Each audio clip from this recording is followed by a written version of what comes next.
The Bank of Canada sits on its hands. Golf gets physical here in the Okanagan, and Greens get the boot from the debate. And then what drives you? Fear or hope? We got all that and a lot more here on the Really Big Show this morning. We're on every morning at 9 a.m. I'm Jim Csek with NowMedia. On the phone with me, Iain Burns in our nation's capital. Look at the Okanagan sky behind us, traffic flowing, beautiful blue sky, and the temperature is a nice 8 degrees here in the Okanagan right now. How's it looking in our nation's capital? It's another very, very unpleasant day. I'm sorry to report. It's very grey, very gloomy. It's about sort of I think it's 0 or 1, but with wind chill, it's like -9 right now. So not a happy place. That's kind of like the Canadian economy. Gloomy and minus. Gloomy and in a minus category. So the Bank of Canada sits on its hands. I called for them to cut, and I thought, and so did the CIBC call for them to cut, and no cut. They said they're going to just sit on their hands right now and watch what's happening. They talked a lot about a couple of scenarios that are going to play out, but for the most part, they did talk about all the negativity in the economy, but they're also worried about it getting a lot worse, and they decided to sit on their hands. I'm not sure why they decided to sit on their hands. That was a question from I think the Financial Times said, like, why did you choose to sit on your hands at this time instead of acting based on all the economic indicators that are out there? Yeah, I mean, especially the inflation forecast. And they acknowledge that in the report, because they publish a report with the decision every time. And they acknowledge that the carbon tax, which was removed at the beginning of this month, that means that I can't remember the exact words that they used, but they said it's going to be a real drag on inflation. It's going to bring it down. Yeah. They acknowledge that gas prices are lower. And there were various other sort of indicators that inflation is going to be pretty low. And then even in the worst case scenario of like an all-out trade war, the only thing that they said was inflation will be around 3% in next year, 2026. So really, inflation doesn't seem to be all that much of a concern, but they've chosen to sort of not do anything. Yeah, it's quite a hard one to understand. But they did seek to emphasize, I mean, most of their report is about Donald Trump and the tariffs and the madness that's coming out of Washington, D.C.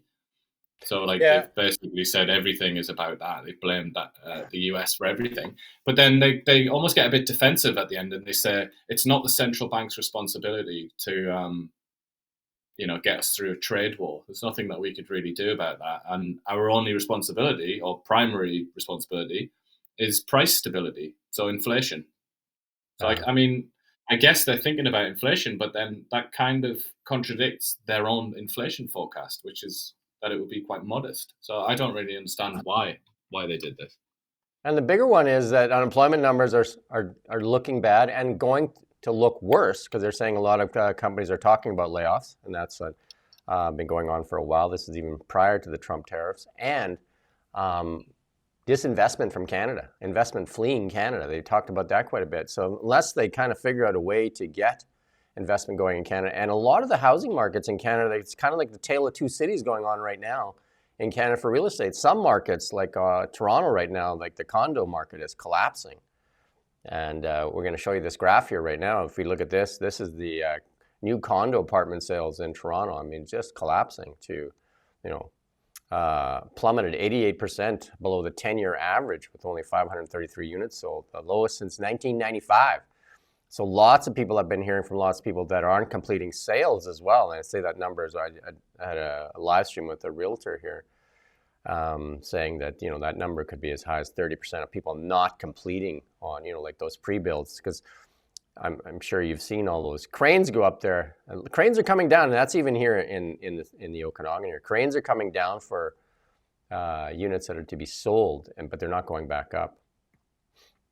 Yeah, well, I mean, that reflects a sort of more general story, which is consumer confidence in Canada, which is very low right now, or not very high anyway, put it that way. And also business confidence. They're both not looking healthy, which is another reason, I suppose, that people thought, the rates would come down to try and stoke activity. But alas, no. Yeah. I think the unsold condominium inventory is around almost 24,000, increasing 6% from a year ago, and 58% higher than the 10-year average. So not good in that Toronto market there. But again, interest rates really holding back a lot of people, and the economy in general. People scared to invest right now, especially. Well, especially I think. I mean, the condo market in Toronto is, it's a disgrace to mankind. The UN should investigate that, because you're paying like close to $1 million for a 1-bedroom garbage apartment. I mean, I just feel like when there's uncertainty in the economy, in the Canadian economy and the world economy, people are just like, no, I'm not going to do that. I'm not going to debase myself and spend that much money on an apartment, on a tiny, claustrophobic living space in Toronto. Yeah, I think So I feel like the markets are just overheated, but loads of people that bought during the heyday of the pandemic, they're just not willing to sell. And also people even who bought in the 90s or the 80s or whatever for pennies, they saw what happened during COVID. They saw the kind of insane prices that people were selling property for, and now they don't want to sell their property for what it's actually worth. So there's a kind of, there's kind of a stalemate there. And then this thing is going to go across the world. And this happened right here in our own backyard. This happened at the Two Eagles golf course here in West Kelowna. This, golf etiquette got out of hand. We're going to play this clip here.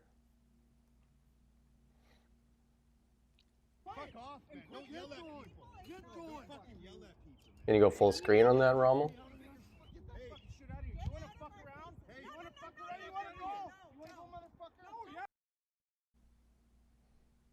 Monday night fucking golf. You're gonna hit me. You get one shot and then watch what happens. Seriously, buddy, do it. It's Monday night fucking golf. You in a rush where you gotta be? You hitting up our ass all day. Don't fucking you push me. He pushed me first. You got one back. You got one back. Oh, you wanna push me? Hey, come on, man. Bring it on. Bring it on, buddy. This is retarded. Seriously, come on, man. Larry.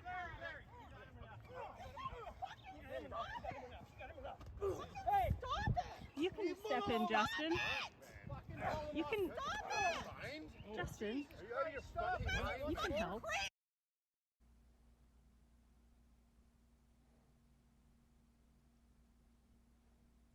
Stop it! No, guys. Oh, you want to go? You're fucking crazy!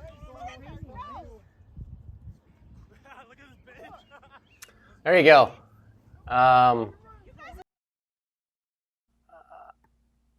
I don't think that's, I don't want to play golf like that.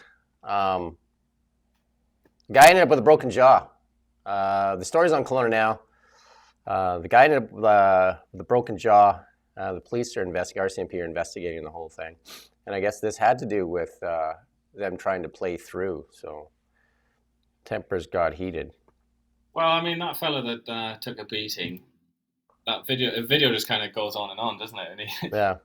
the most interesting part for me, anyway, is that he accepts that he's defeated. It's almost like watching, the Discovery Channel or something. He just kind of like a defeated lion that's challenged the master lion, and then he just kind of like walks away. Then he drives away, doesn't he?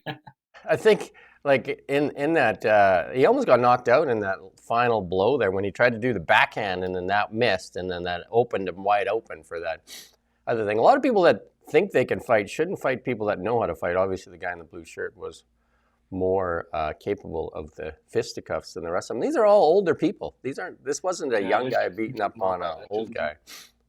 So, yeah. But anyway, that guy in the blue would have got absolutely slapped by like a proper fit person that knew how to fight. But he obviously knew, as you say, he clearly knew at least how to throw a punch and how to get into a defensive stance.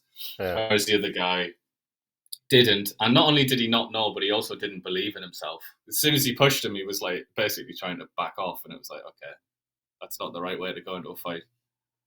Just keep the tempers down and just play golf. Golf's supposed to be for relaxing. These guys are going to be famous all over the internet. This is going to be everywhere. This is like, we got it because it's a local story.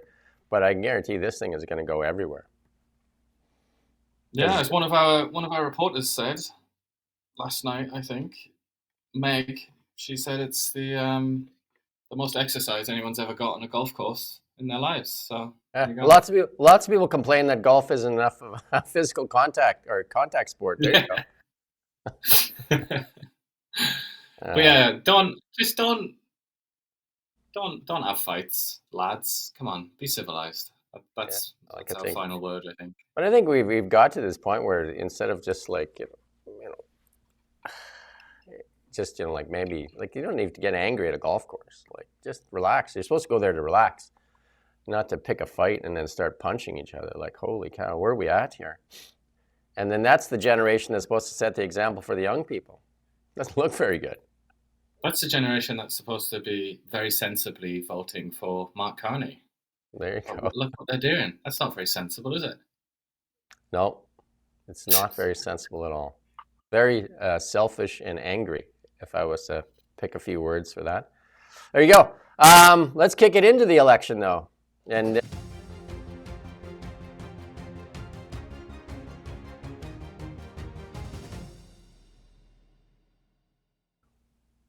only a couple of weeks to go, too. And here we are, election 2025, getting ready for the big debate. And the Greens get the boot from the election debates. Yeah, and that's because there were certain criteria that you needed to meet in order to, in order to be present. And the people that have convened these debates say that the Greens intentionally removed candidates from around Canada because, I mean, obviously the Greens know that they're not going to win. I mean, they might not even win one seat. Wow. So to put in 90% of the 343 ridings, that's like quite a strain on the resources of the Green Party. So obviously they're not in all of those ridings. And then the debate organisers have said, all right, then, you're not going to take part. But, I mean, they left it a bit late, didn't they? And that's really upset the Greens, who have said that it's like an undemocratic decision and all the rest of it. They're very unhappy. Well, I mean, I kind of agree on one side there that they don't run in enough ridings, and then there's also rumors out there saying that they're not running in all the other ridings. They drop candidates because they're trying to help the Liberals win, which may or may not. I mean, Elizabeth May did say that we need to run together. That was out of her own mouth. But the Bloc doesn't run a full slate across Canada either, though. I think there was there are other measurements, other kind of criteria that you can meet, and based on on your polling, your average poll rating is above something like, and maybe number of seats too, 4% or something. Yeah, and obviously that you need to have at least one member of parliament. I think so. The Bloc met those two criteria. But even if they didn't, the Bloc would be allowed anyway because the Bloc are from Quebec, and if you're from Quebec, then there's always an asterisk. But I mean, the Green, there's always an asterisk that says Quebec doesn't have to pay attention to that rule. The Green's not the only party kicked out. The PPC is not there as well.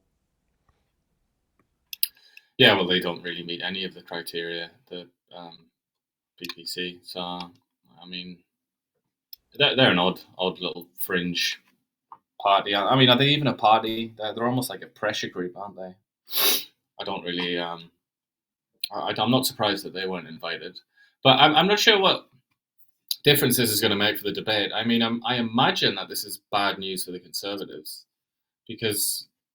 but then again, it might not have been. It's a hard one because, as you said, they're actually quite friendly with each other, aren't they? The Liberals and the Greens at times.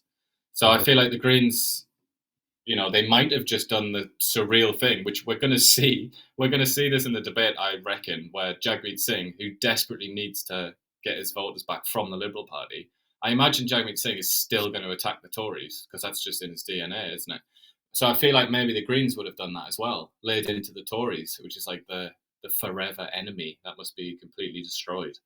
But I don't know. I mean, you'd think that he would have put pressure on Carney from the left, so to speak. But I don't know. As well, like, it would have been a bit of a distraction, wouldn't it? I don't know if you can remember the debates, the BC debates, not that long ago. They were extremely boring, so I wouldn't blame you for forgetting them. But it just seemed to me, it was John Rustad, David Eby, and then Sonia Furstenau of the Greens. And it was just like, I was watching it, I was just kind of like, why are you even here, Sonia? Like, you're a completely fringe party. You're just getting in the way, really, and it can feel like that. So I suppose in this scenario, at least, there's one fewer sort of body there to get in the way and distract from the real debate.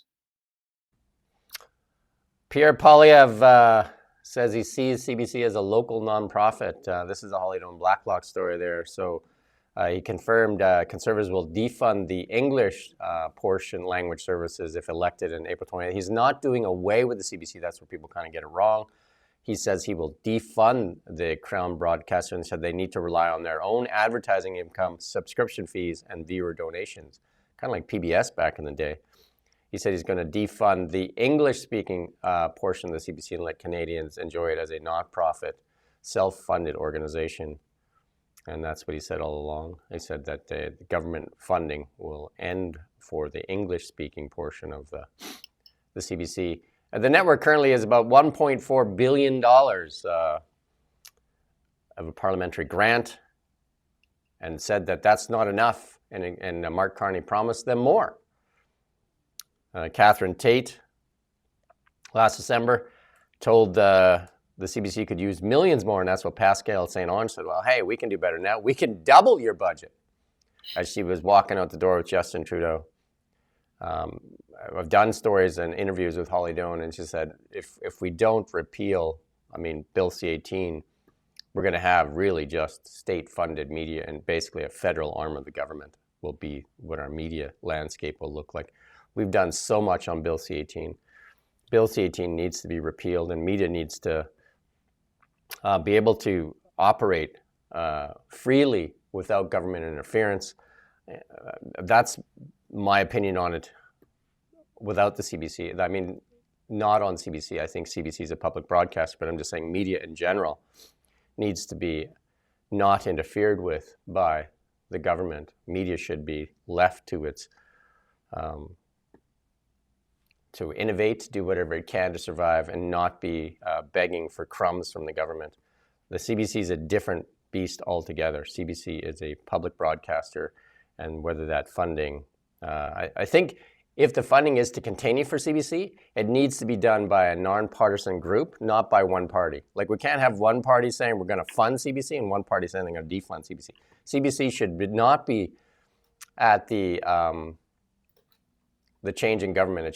We should decide what we're going to do with CBC and do it properly, and not have them worried about who's going to be in power, because we've seen that, the reporters obviously are fighting for their jobs, and then so that slants media, and we only really have one major national broadcaster. CTV and CBC almost seem to do the same thing all the time. And obviously, as well, there's plenty of taxpayers' money available for CTV as well, in the form of these various subsidies. But the thing that I find quite outrageous here is what Blacklocks have focused on as well, which is the executive bonuses last year of $15 million just to the executives. Well, they laid off people. What do you want? Do you want to have this supposedly virtuous public sector broadcaster, where they do it for the principle and they do it because they love it, or do you want to work for a kind of intense private commercial company where they chase after profit increases so that they can have bigger bonuses and all the rest of it? It's like, make your mind up. You can't have both. But CBC has had both. Why in God's name has anybody ever explained why executives at the CBC deserve $15 million on top of their salaries that they already get? What have they achieved? What has anybody at CBC achieved in 20 years? And what's the answer to that question? Because I really don't understand that. And the sadness is they laid off at the same time they took those outrageous bonuses. And Marco Mendicino, the new Prime Minister's Chief of Staff, called the CBC a pillar of democracy. I would say that's one phrase that guy does not understand. And he says that pillar of democracy should not be criticized. Well, if it's taking government money, it should always be criticized. Because why wouldn't we criticize it? If it's taking our money, taxpayer money, it definitely needs to be criticized. Because why couldn't we criticize it? But Mendicino thinks that it's too important that we recognize and that it's beyond criticism. That's ridiculous. But we see this all the time, don't we? Where like extremely powerful people and institutions in recent years have been trying to persuade us that they're out of bounds. You can't touch them. You can't talk about them. We had that. I mean, just to localize it quickly off the top of my head, we had that with Bonnie Henry, didn't we, in British Columbia during the pandemic, where it's like this woman and her organization, her institution, had immense power, almost like impossible to comprehend how powerful she was during the pandemic. And yet at the same time, it was completely unacceptable to criticize her. And we were repeatedly told that, like, oh, you can't, this is, Dr. Bonnie Henry, like, come on, shut up. She's the expert. It's kind of like, what is going on? Why are we kind of heading into this very dark era, it seems to me, where the most powerful people in society are beyond criticism? Is that healthy? It's certainly not democratic anyway. So what Mendocino is asking for here is basically absolute power. So you're not allowed to criticize them, absolute power. What kind of democracy grants absolute power to anybody? Absolute power is granted to kings that are next to God. I think I have an answer for you. The Democratic People's Republic of North Korea. That would be a democracy that does that. There you go. But that's what I mean. He's asking for absolute power, absent of any type of criticism. These people are the threat to democracy. Marco Mendocino is now the Prime Minister's Chief of Staff, asking for absolute power for the CBC. When would we ever give that to anybody in a real democracy? When? Tell me when. And why would we do that?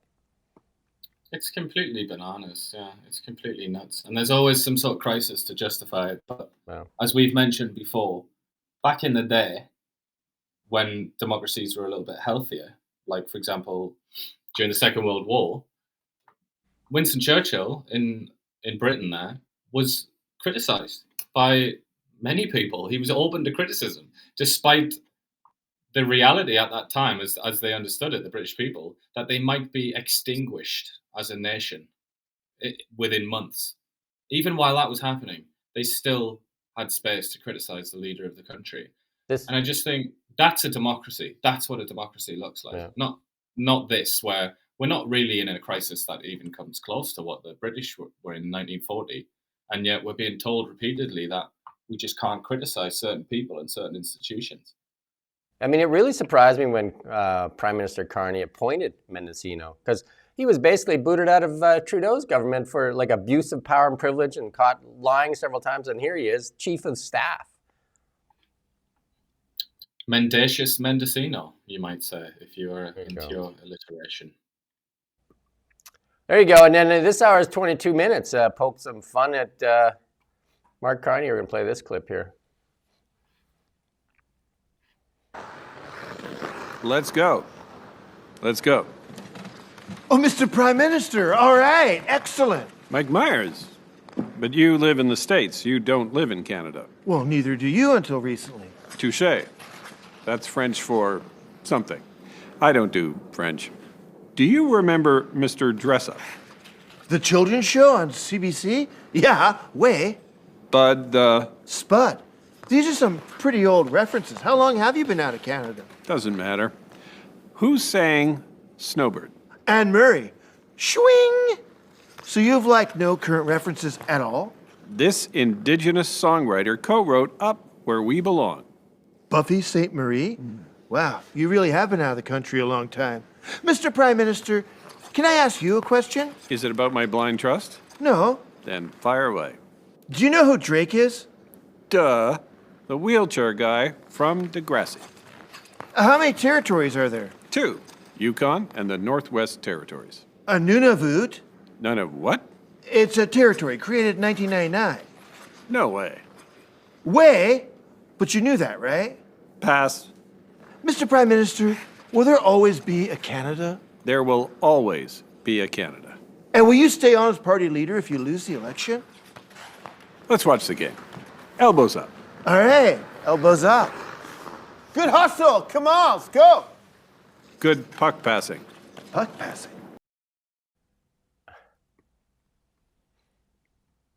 There you go. A little bit of comedy for you in the morning. That was quite a good Mike Myers And it sort of made me realize what I subconsciously realized during the real version of that, which was that Mike Myers kind of was doing a bit of a Wayne's World sort of Yeah. character, the way he was speaking. He was kind of doing that. Like he caught it perfectly, didn't he? Where he's like, "You mean the CBC character?" It's like, that's pretty good.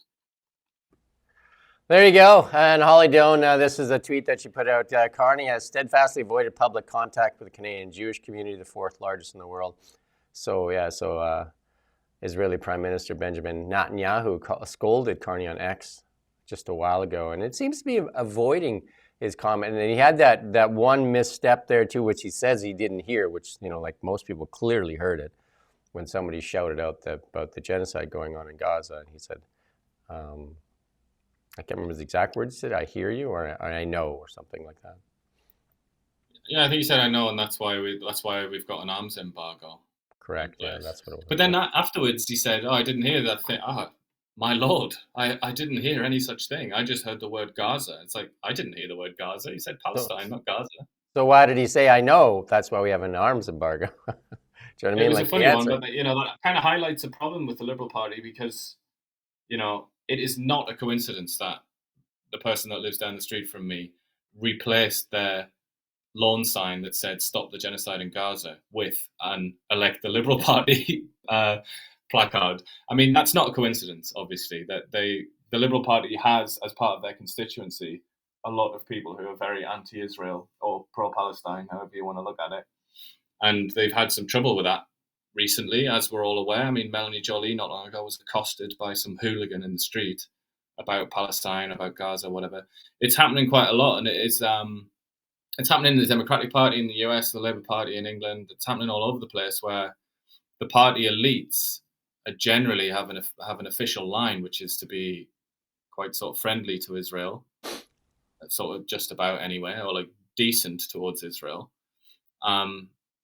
And then also to sort of say some nonsense about a two-state solution, which is what Carney said, something that's just completely impossible, as everybody with even a tiny bit of knowledge of Israel-Palestine is aware.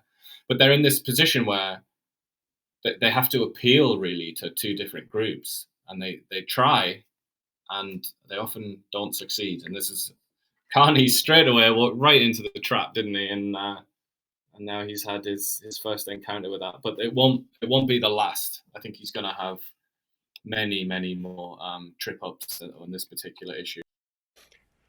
And the NDP continue to bring out the cringe ads. And this one here by Nalia. You got to watch this one. You touch me one more time, I'll show you who I am.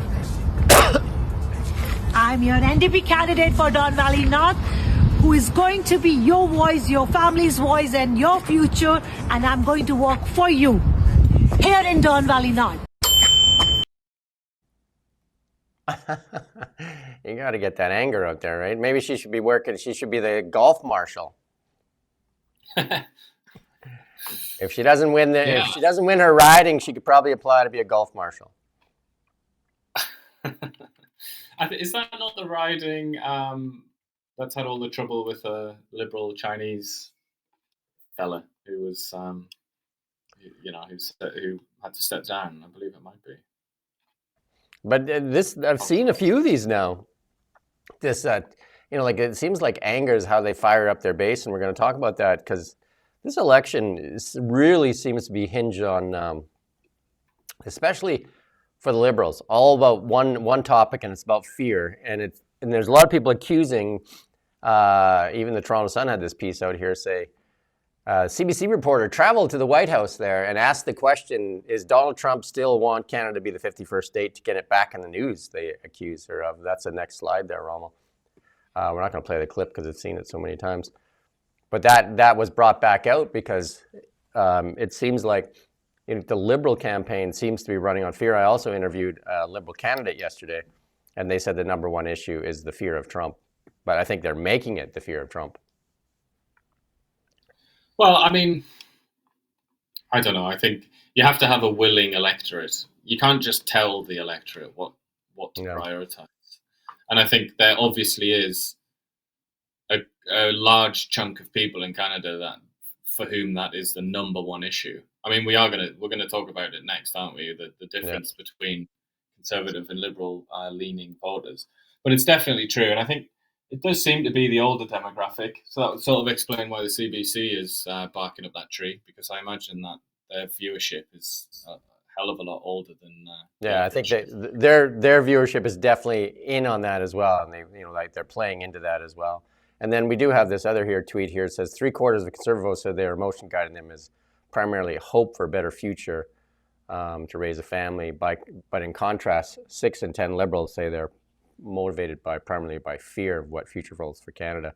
And so that it's kind of a stark contrast there. And then there's this poll here that shows that conservative voters typically are voting for a better future and very little are affected by fear. When that's kind of flipped when it looks at liberal voters who are mostly motivated by the fear of Trump. And I asked this question of the Liberal candidate that was here yesterday. Like this fear of Trump doesn't last very long. I mean, at some point it goes away. So what are we left with at the end of the day if that's all we're voting on? Because we should be discussing the platform for both parties and what the future holds for Canada, as opposed to just Trump, because Trump is an outside influence. And when you play on fear, just think of this, when you play on fear, you give in to the other side instead of finding a future where you don't have to deal with the fear anymore. That's what we need to get to, is where we're not dealing with the fear anymore. We need to talk about a Canada that doesn't have to be so reliant on one customer. And that was a bad mistake to begin with. In any business you run, if you're running a business and you're so reliant on one customer, you failed in not diversifying your business. And Canada has failed at that. Like, we had opportunities to build pipelines to the west and to the east, and we refused them. And then we rely, again, our biggest export, bar none, is our energy. And it all goes to the US. And we've been selling Western Canadian Select at a discount forever. So just think, if we didn't have to sell it at a discount, how much we could pay for. It's just crazy. Like that's the real question. We're willingly putting ourselves subject to the whims of anybody. And I mean, if it's not Trump this time, it could be whoever next time. And we did see that with the Biden administration as well. They were protective over the United States. We've had this softwood lumber thing forever. Yeah, and we're also being tariffed by the Chinese, another major market for our products, although we don't hear much about that because it's not affecting the vote-rich provinces of Quebec and Ontario. But we are also being, we're being hit by the Chinese in a pretty big way. But I think this poll is from the National Post. I think it's very interesting because it kind of highlights something that I mentioned to you the other day, which is that there almost seems to have been an inversion, a left-right inversion, where the Liberals almost seem more conservative and the Conservatives are more progressive in a sense, or what you would traditionally consider left-wing. Because if you had to chip away at all of the nonsense and all of the verbiage, what is the left traditionally? What does it traditionally represent? It represents people that want a better future. They want things to change in the future. They want a new settlement, a new arrangement. And then if you look at this poll, it's the Conservative voters who are traditionally left-wing in that sense. And then you look at the Liberals and you think, okay, what a sort of Conservative or somebody on the right, what's their primary motivation? And it's fear of change. They don't want things to change. They're scared about the present being lost because they want to hold on to it because it's something that they're happy with. And then look at the Liberals. Number one concern, fear of Trump. I just think this is very interesting. I think when you look at the demographics of the voter base, it makes sense because the sort of younger or youngish majority, or a majority of the youngish people in Canada are Conservative voters. The ones with young kids, the ones who want a house, want to have kids or whatever. Whereas for the Liberals, they've now all of a sudden become the old people's party, the pensioners' party. And traditionally that divide, all over the world has been reflected in the right-left dichotomy. And you've had older people that tend to be more conservative and younger people tend to be more liberal. But it's completely flipped. And we saw the same thing in the US, where loads of young people, especially young males, backed Donald Trump. Whereas historically that was like madness. Imagine trying to explain that to somebody 25 years ago or something. like young people are going to vote for the right-wing party. It didn't used to happen. But I think, we have to get used to it. Like, this is the new reality where the Tories are left and the Liberal are right. Yeah, and I think that Jagmeet Singh's party, what the NDP used to be, definitely should be more aligned with the Conservatives these days. Because if you look at the housing platforms, the housing platform of the Conservatives is more about the taxpayer and gives more to the taxpayer, whereas the Liberal platform is all about the corporate. It's $35 billion in financing for corporations, really, and not much for the taxpayer in general. So, but even think about that, translate that into age groups. Who tends to have the most investments? So in other words, what happens when a corporation is given money? It boosts the value of that corporation. Who tends to have shares in corporations? Older people, pensioners. Whereas, do they pay much in taxes? Not really, because you get lifted out of all kinds of taxes once you retire. Whereas it's young people that are desperate for tax cuts. So again, it is a kind of young v old battle that we're seeing here. And then we got this here. Somebody put this out here just to show these ties to the Eurasia Group, and they seem to be pretty strong, actually. The Eurasia Group, Mark Carney's wife works there. Diana Fox Carney works there. And Evan Solomon, he was the journalist that was fired from CBC for selling art while he was working at CBC. And guess who he sold the art to? Mark Carney. So he was fired from CBC for brokering sales of paintings belonging to an art collector to Jim Balassi and Mark Carney. And now he's running as a federal Liberal. And Gerald Butts also, he also worked he got a job, when he got fired from CBC, he got a job at Eurasia Group. And then Gerald Butts also, when he was made the fall guy by Justin Trudeau for the SNC's Lavalin scandal, got a job at Eurasia Group.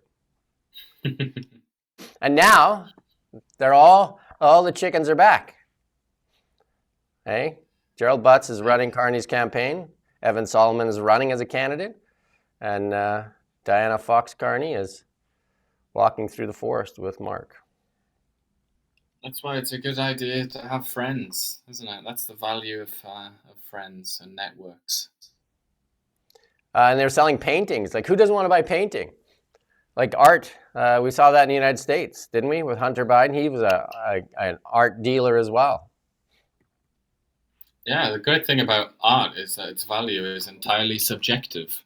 So you can sell it for whatever somebody else is willing to pay for it. And the taxman cannot dispute that.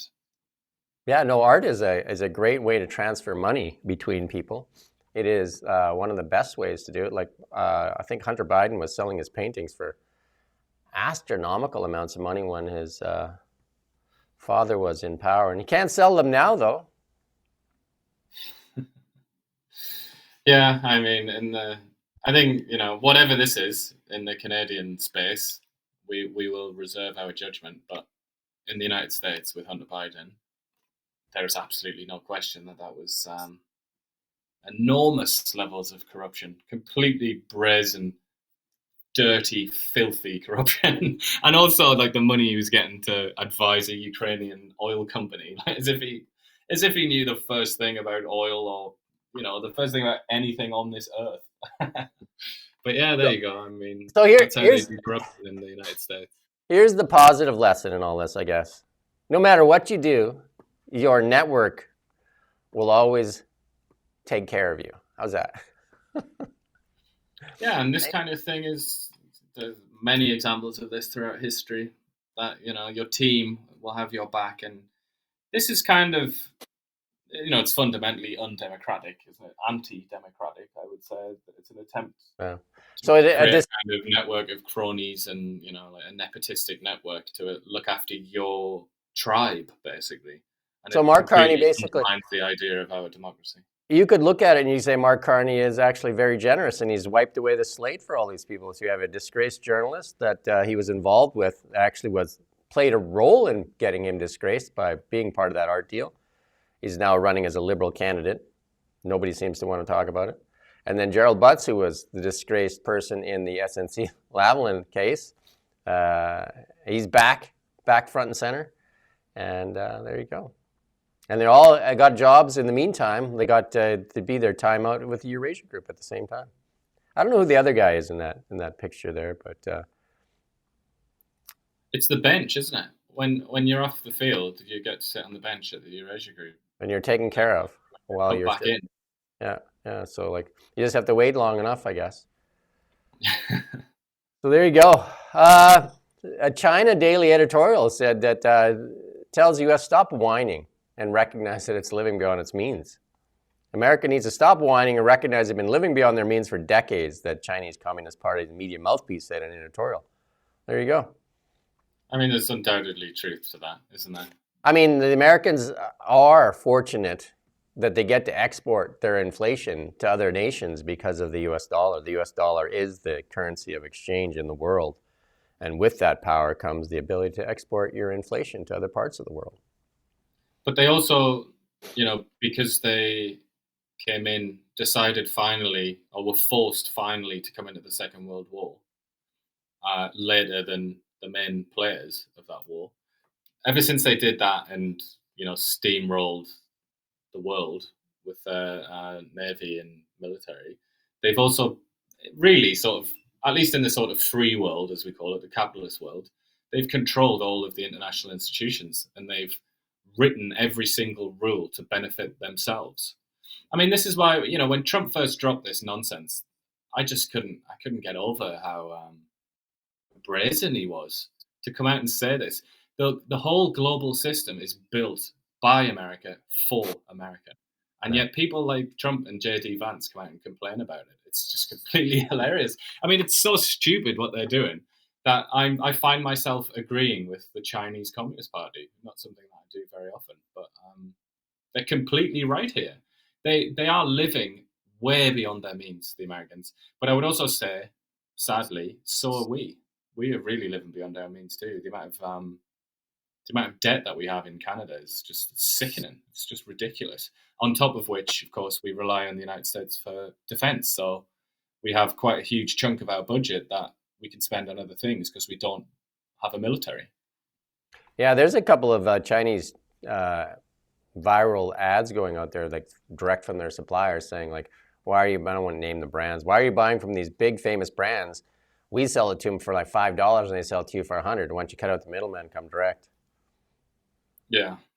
I mean, it's that kind of thing's been going on for so long, hasn't it? And it's this is, and that's the part of Trump's tantrum that actually makes sense and has a grounding in reality, which is that this system is unhealthy and it's unnatural and it hasn't really made our lives all that much better. Just to have cheaper sort of tack consumables, it hasn't necessarily made our lives better. Well, it's more complicated, isn't it? The biggest consumer in the world is the United States consumer, and that's what everybody wants. That they feed the machine. So a lot of those other countries like India, China, Thailand, all those places just really exist to feed that consumer. Absolutely, and the Europeans as well, kind of to a lesser extent, but the Europeans now have become increasingly impoverished, haven't they? And they're not like the Americans. They don't have control of the global institutions, so they can't dictate things to make it work for them. They don't have the reserve currency. They don't have the world's biggest military. So they're kind of, the Europeans are learning now that it's not a guarantee, and countries, third world countries around the world won't prop up your living standards forever. They'll eventually revolt, and they'll organize things like BRICS to try and resist your power. The number of cross-border travelers going from Canada to the U.S. dropped by nearly 900,000 in March compared to the same month last year. So that is huge with the amount of people not crossing the U.S. And a lot of that has to do with either the weak dollar, which is one, and then two, the stuff we're seeing on the news of people getting hassled for crossing too. And I think, and and a part of that is just people saying that you shouldn't go across there to support Canada. But then you see our fearless leaders supporting many American institutions like Meta and that the Liberals spending millions of dollars with Meta, while they scream that you should be supporting Canada. Not so much. Indeed. I mean, even Mark Carney with his absolutely bizarre, inexplicable decision to put his daughter at the podium when he won the Liberal leadership election. And she delivered a speech for some mysterious reason. I still can't understand why he decided to do that. But she was, I think she mentioned, or it was mentioned beforehand, that she's attending Harvard University. So what does it cost to get a degree from Harvard? Like a few $100,000 US or something like that. So there's another institution that's being patronized by the Liberals, or our elite. There you go. And here's one that you can take from your homeland, UK Supreme Court, rules on the legal definition of a woman. Yeah. It's yet another day and another news story, which basically amounts to sky is blue experts rule. But there you go. I mean, this is obviously it's a bit more complicated. A lot of people on the fringes of society in Britain and also elsewhere in the West have been trying to make it possible to obtain an official document that declares your sex to be the one other than what you were born into, if I can phrase it like that. And that obviously has loads of actually important consequences. If you're born a man and you get one of these documents to say that you're a woman, then you can obviously do things like take part in female sports. You can go into female, changing rooms, bathrooms, all the rest of it. Refuges, So it's caused a hell of a lot of controversy, as we're all aware. And then they took it to the Supreme Court in Britain, and the Supreme Court has ruled that the concept of sex is binary. A person is either a woman or a man, and that's decided based on your sex at birth. So it's kind of, I don't know. It's pretty clear, I think. I'm not sure if we could make that any clearer. And again, in the UK, you're going to love this one. Based on your income, you could pay more for electricity. Well, the reason I put that in there is we can't see it in the headline here, but the rationale behind this is we have to figure out a way to pay for net zero, basically. We have to figure out a way to pay for making the electric grid completely clean, as they put it, by 2030, which is an extremely controversial policy right now that's been forced through by the Labour Party in England. And I thought the reason this is relevant to Canadians is that Mark Carney, evidently, he's got so many connections to Britain that we don't have time to list them, but he's very well connected to Britain, including through nationality, I believe. I don't think he's got rid of that yet. But Mark Carney speaks very, very fondly of the United Kingdom. We've heard him say that a number of times. He talks about Keir Starmer, the Prime Minister, and he talks about the meetings that he's had with him and how he wants to diversify towards the UK. And he often says as well, like, that's the reason we need to be a green superpower, so that we can do business with the likes of the UK. And I just thought I would point out, like, Britain is considerably further ahead than Canada in terms of implementing this ideology, the net zero ideology. And this is the kind of thing, this is just one example, but this is the kind of thing that they're seeing now in Britain, where it's being openly spoken about that, I assume based on your income, based on your taxes, the taxes that you pay or something, that you might have to, your electricity will become more expensive because of that. This is insane, isn't it? Surely I'm not the only one that thinks that. So this goes against, in my mind, goes against capitalism, because it's just basically saying they're trying to figure out everything they can do, because we have a progressive tax system. Now they're saying they're going to have a progressive payment system. So they're going to come down to where you go to buy the soda pop at the store, and based on your income level, they're going to decide whether or not you pay more for that soda pop or less for that soda pop. I don't know. Yeah, what about trains? Like, what if you go and fill if you're immoral enough to have a combustion engine vehicle, you go and fill your gas up, and it's like, excuse me, sir, what's your annual salary? Oh, it's £90,000. Okay, well, this is going to be more expensive gas for you. It's like, no, I don't really want to live in that world. Quite But it's the also, it's just another way. It's just another way to like tax people as well, isn't it? And it's another way to control people, and it's a little bit frightening, I think, that prospect. Yeah. There you go. Let's move on to markets. Markets, again, they're starting to lose some of that volatility. So maybe we're seeing the bottom in the markets now. Because as we've seen that huge volatility. Right now, they're down about 265 points. Right now, when I put that chart up, it was a little bit higher. But again, the markets are moving. The volatility is we're starting to see a drop in the volatility for sure. The swings are getting smaller and smaller, which means that it's looking for direction. Gold. Well, it's kind of on a hair trigger, though, isn't it? Because Trump is suspended. I mean, it's so dumb. It's so confusing and weird, and it's like they obviously haven't planned it at all. But like Trump has all of these things ready to go at the push of a button, effectively, doesn't he? So the next time he has a meltdown, the next time we go on Truth Social and he's said something insane, that'll be the next round of market volatility, won't it? I would say so. And the reason I'm rubbing my nose a lot is I'm kind of recovering from a cold. I actually feel pretty good today, but my nose definitely does not want to stop running or itching. So there you go. Colds are so much fun. Gold. Gold having a great day.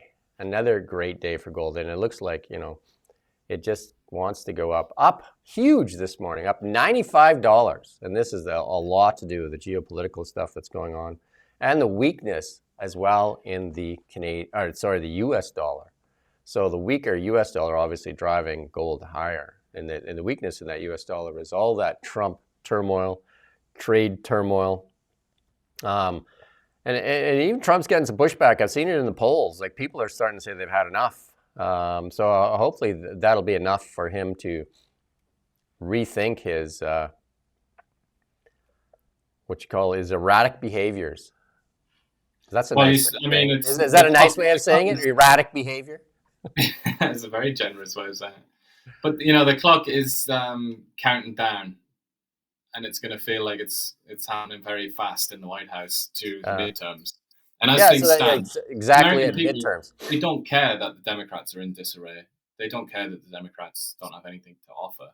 The American people have a history of they just vote for the other party in the midterms. They almost always do it, and especially if the incumbent party is making a mess of things. So I think the Republicans will get absolutely massacred in the midterms as things stand.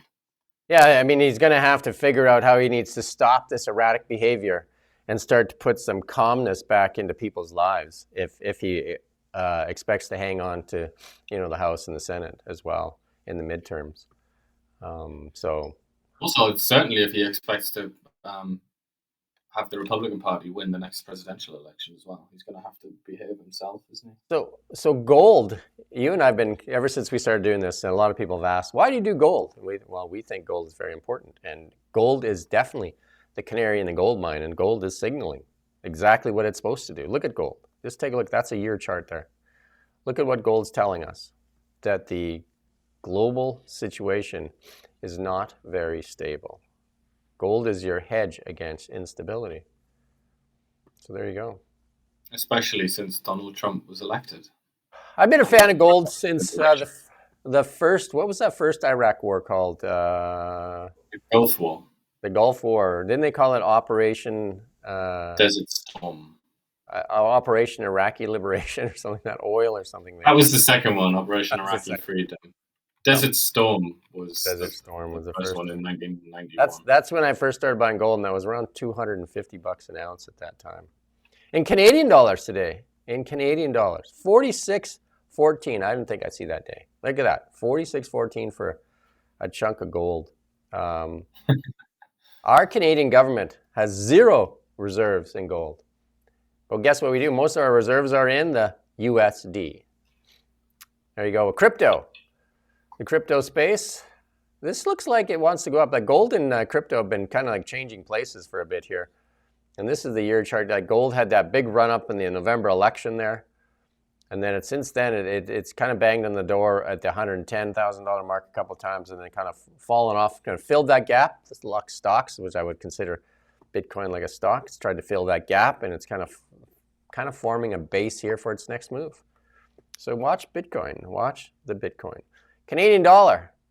And this is not a Canadian story. This is an American story, really. Sorry. It's the US dollar weakening and most currencies improving. Excuse me. Wow. You just can't stand it, can you? You can't stand to see the loonies, so I'm just going to have a drink. so much agony. The joys of fighting a cold. There you go. But this is still like, even though this is a little bit better, it's still dire. When you look at the long-term chart, it's still not very good to be at 72.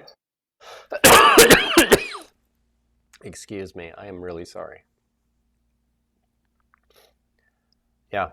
The Canadian dollar at one point was above the US dollar, and we're a resource-based economy. And if we utilized our resources more, we would be at par or better. So there you go. It's possible. It's still possible, isn't it, to do that? There you go. In our AI and tech section, OpenAI ChatGPT releases 4.1. And it can handle up to 1 million tokens of context, meaning it can analyze and respond to far more text, images. I use it every day. It's crazy how good it's getting. It's actually crazy. And I know lots of people that I've shown it to, including you, that use it in their daily lives now all the time. My daughter uses it all the time. It's like, like she chats with it all the time. It's crazy how good it is. Yeah, and I mean, considering that it's not like people aren't going to the internet to get their questions answered, but the people that don't use ChatGPT, it's just they're going to old-fashioned technology, which, they're going to Google, aren't they? And that's almost the equivalent of, I don't know, going to a horse and carriage when you could drive a car, when you could drive a self-drive Tesla. Yeah. And this one's really cool. And we're going to play a little clip here. Because AI is learning how to speak to dolphins. Wouldn't that be cool? So and it makes sense in how smart these AI models are. But we're going to play this clip here. Been waiting for this for 40 years. Denise has the world's largest collection of dolphin vocalizations. I'm a research scientist at Google DeepMind. Dolphin Gemma is the first LLM trained to try to understand dolphin language. Dolphin Gemma will input sounds.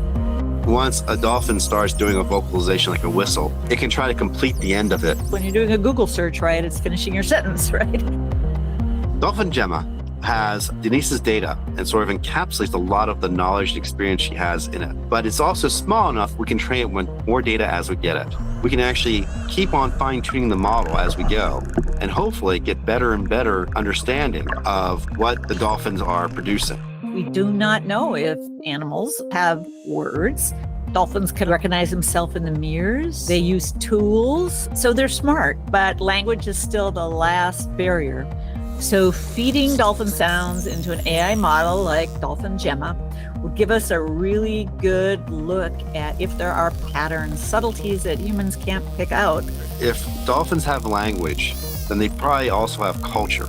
You're going to understand what priorities they have. What do they talk about? The goal would be to someday speak dolphin, and we're really trying to crack code. I think I can help out. Dolphin language is, can I eat that? Can I play with that? And what's going on? Dolphins seem to be very inquisitive creatures for sure. Please don't harpoon me. Please don't harpoon me. I think they're so curious, and I imagine that with all their clicks and noises and whistling and stuff, like they obviously have a language there, and so AI may allow us to start speaking with animals, dogs as well. Dogs can be extremely intelligent. Yeah, for sure. And there are lots of animals like that. I mean, elephants seem Yeah. pretty Yeah. emotional, don't they, at times? And I think if you have an open mind, and that's where we got to get to in this world, is where we have an open mind. So like those boys on the golf course there, where they just want to fight every time somebody disagrees with each other. Less fighting and more like, oh my God, we could do that. And this show here, we try to actually help, like that you have something you learned from today too. Like what did you get out of this? And that's what we hope to impart some knowledge to and share. And then obviously we love your comments and your thoughts. And let's look at how AI, and you talked about self-driving cars. Here's an example of AI self-driving and making sure that it didn't hurt that little deer. Watch this little clip here.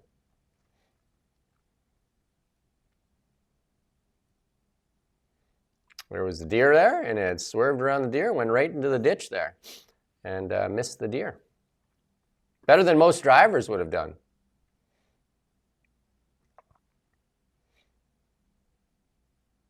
I think that's basically true in general, not just deer encounters, but I mean, just even in the basics, like when to apply the brakes, like how many times do you come to a red light and you stop and then you look in your rearview mirror and somebody's coming into your back at like 70 kilometers an hour and then they have to like really slam the brakes down because they just weren't paying attention. I use self-driving every day, and I've been doing it since May, so it's been a while now. So what is that? Yeah, so it's been a while. I think it's been April of last year, so almost a year I've been using it. And it gets better every day. Basically, I can push a button and say, these words, push button and say, take me home, and it drives me home, and I don't have to touch the wheel again. I can say, take me to work, and it drives me to work. Pretty bloody, and you've tried it as well. Yeah, I mean, I was completely astonished by the level that it's at. I was under the impression that it was still really sketchy and just like dumb, but it isn't dumb anymore, is it? It can really do it with the odd, like, you obviously can't fall asleep. Well, it wouldn't let you do that anyway, but you shouldn't, even if you could. But you'll have to do the odd intervention now and then. But by and large, it's in the bag pretty much, isn't it? That technology, which is so crazy to even say that we live at a time where that's been achieved. But and I have my own deer story, but mine was a raccoon, and it did the same thing. It avoided hitting the little rascally raccoon. And what's good about that is it doesn't wear your brakes down. You don't have that kind of thing, do you? You don't have brake pads.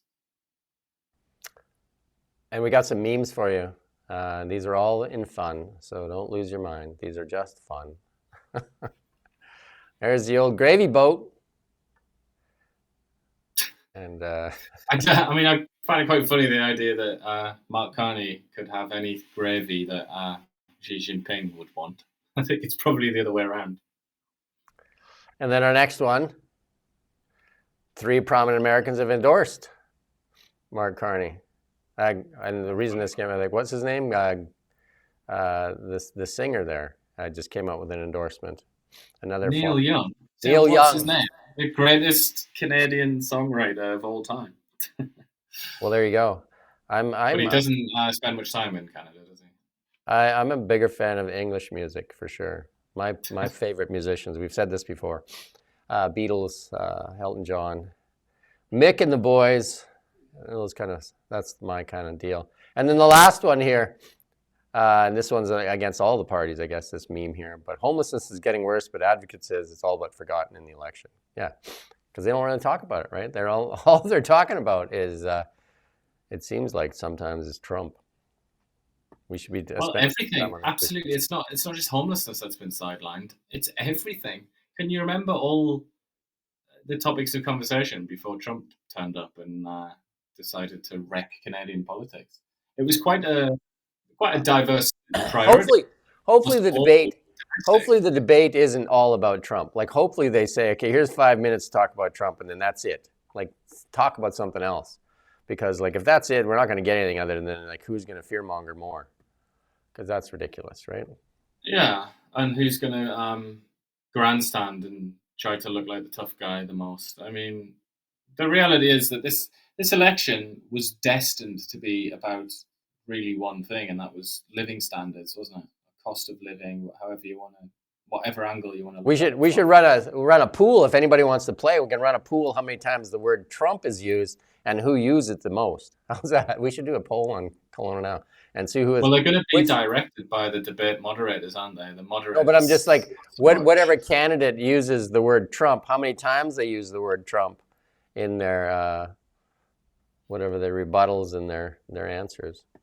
Yeah, but it is true that no matter what the question is, the answer can always be Trump, can't it? Do you remember Justin Trudeau's pat answer for everything, no matter what he was asked? And it was climate change. No, we've been there for Canadians when Canadians needed us most, with $10 daycares that nobody got, $10 daycares and dental and all that stuff. And he would say the same thing, no matter the question. He would say that same answer, it seemed like. Yeah. Whereas the conservatives are going to cut.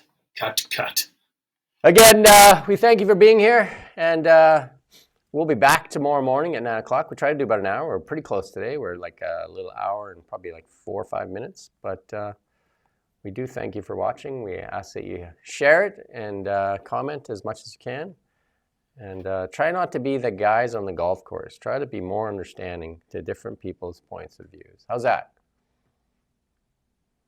Try and be more like the dolphins and like the golf fighters. Or if you're going to pick a fight, maybe go take some fighting lessons before you get your jaw busted. If you're going to be that guy. That will assist you. What's that? It'll certainly help. If you're the kind of guy that gets into fights on golf courses, knowing how to fight. Or making sure, here's the last piece of advice, making sure when you go out that the group in front of you and the group behind you, you can beat up, because you don't want to be picking on any tough guys. Just say, no, not that group looks too tough. I don't want to go out against that group. Anyway, that's our show for today. We do thank you for watching NowMedia. We don't just report the news. We live here too. We're your neighbors, bringing you stories that matter to all of us. No government funding, no outside influence. Kelowna Now, local, independent. News you can trust.